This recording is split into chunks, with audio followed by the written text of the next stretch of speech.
Sara fue la esposa de Abraham y la madre de Isaac. La historia de Sara está registrada en el Antiguo Testamento, en el libro del Génesis, y en este vídeo aprenderemos todo sobre quién era Sara en la Biblia. El nombre Sara es hebreo y significa princesa. Antes de llamarse Sara, la esposa de Abraham se llamaba Sarai. El significado de este nombre es debatido, porque si se basa en el hebreo, también significa princesa. Algunos intérpretes sugieren que, a diferencia de Sara, Sarai quizás hace especial hincapié en el significado de mi princesa. Pero si el nombre Sarai se basa en el acadio, entonces su significado es la reina. El consenso entre los eruditos es que este nombre tenía que ver con la idolatría mesopotámica. Incluso si el origen del nombre Sarai es acadio, entonces corresponde a la consorte femenina de Campanilla, la deidad lunar adorada en la ciudad de Ur. Sea como fuere, es importante destacar la conexión de Dios con Abraham, donde se cambió el nombre de esta pareja. Abraham se convirtió en Abraham y Sarai en Sara.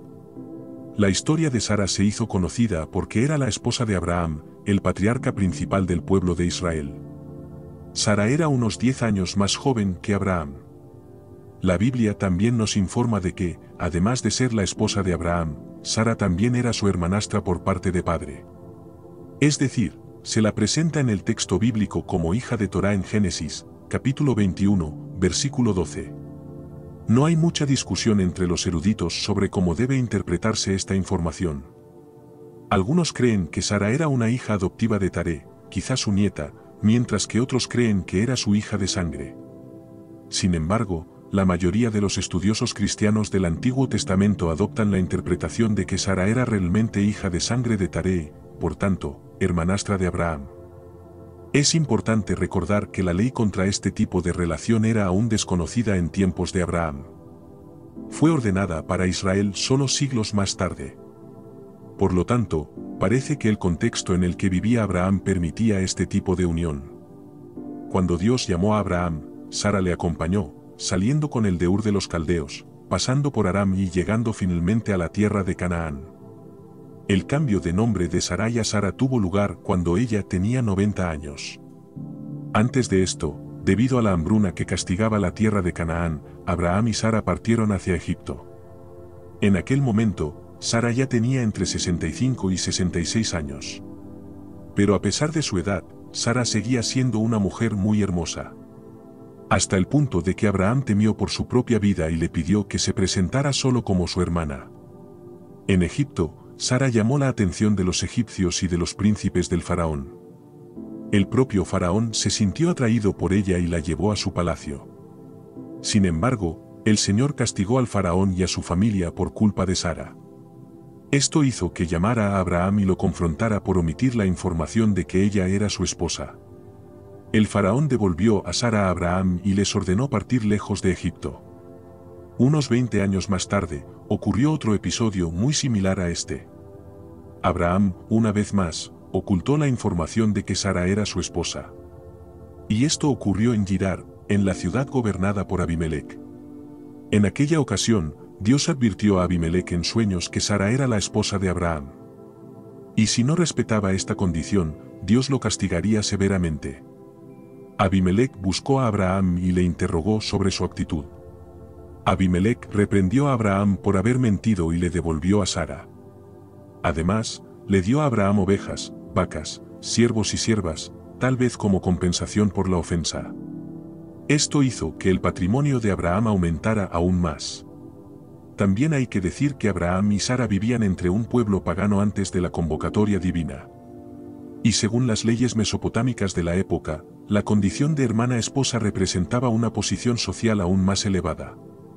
Y según los textos de Ur-Nammu y la ley de Hammurabi, por ejemplo, protegían a la primera esposa en este tipo de situaciones. Sin duda, algo que marcó la historia de Sara fue su esterilidad. Durante mucho tiempo, Sara sufrió la pena de ser una mujer estéril. Esta condición era un reproche para ella, más aún después de la promesa que Dios le había hecho a Abraham de que sería padre. Sara desesperaba de concederle un heredero. Así que animó a Abraham a tener un hijo con su sirvienta personal, Agar. Agar era una joven egipcia que servía a Sara. Al hacer esta sugerencia, Sara utilizó una costumbre frecuente atestiguada en la antigua Babilonia, que estaba respaldada por una norma legal. Esta norma establecía que una esposa estéril debía proporcionar a su marido una mujer que tuviera hijos en su nombre. Normalmente, la mujer elegida era una sirvienta de la casa.